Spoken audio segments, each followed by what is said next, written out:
রাজভবনে কেন সবাই যাবে? রাজভবনে যা কীর্তি কেলেঙ্কারি চলছে তাতে মেয়েরা যেতে ভয় পাচ্ছে আমাকে কমপ্লেন করেছে। গতকাল নবান্নে সাংবাদিক বৈঠকে তৃণমূলের দুই প্রার্থীর শপথ গ্রহণের জটিলতা নিয়ে রাজ্যপালকে একেবারে ধুয়ে দিলেন মুখ্যমন্ত্রী। তৃণমূলের দুই জয়ী প্রার্থীর শপথ ঘিরে আরও বাড়ল জটিলতা। একদিকে রাজ্যপাল জানিয়ে দিয়েছেন রাজভবনের শপথ গ্রহণের জন্য অপেক্ষায় থাকবেন রাজ্যপাল, অন্যদিকে তৃণমূলের দুই জয়ী প্রার্থী বিধানসভায় শপথ গ্রহণের অপেক্ষায়। পরিস্থিতি ক্রমশই জটিল হয়ে উঠছে। গত বুধবার রাজ্যপাল দুই জয়ী প্রার্থীকে চিঠি দিয়ে আমন্ত্রণ জানান রাজভবনে তাদের শপথ বাক্য পাঠ করানোর। একদিকে যেমন এই সিদ্ধান্তে রাজ্যপাল অনড় থাকছেন, অন্যদিকে বিধানসভায় স্পিকারের কাছ থেকেই শপথ বাক্য পাঠ করার দাবি জানান দুই প্রার্থী সায়ন্তিকা বন্দ্যোপাধ্যায় ও রেয়াত। এই নিয়ে বুধবার এই দুই প্রার্থী 4 ঘন্টা বিধানসভা বারান্দায় ধর্নায় বসে থাকার পর বৃহস্পতিবার আম্বেদকরের মূর্তি পাদদেশে আবারও তারা ধর্নায় বসেন।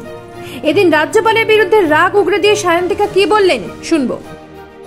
আমাদের অধিকারটা দেওয়া হোক, আমরা যদি কাজটা করতে পারি। বিক্ষোভ করতে হচ্ছে, গণতন্ত্রের হতাশা পর্যায়ে নিয়ে চলে গেছে। শপথ বাক্য পাঠ করাবেন সেটা বলছেন না, আপনি করবেন না সেটা বলছেন, কিন্তু কে করবেন সেটা বলছেন না।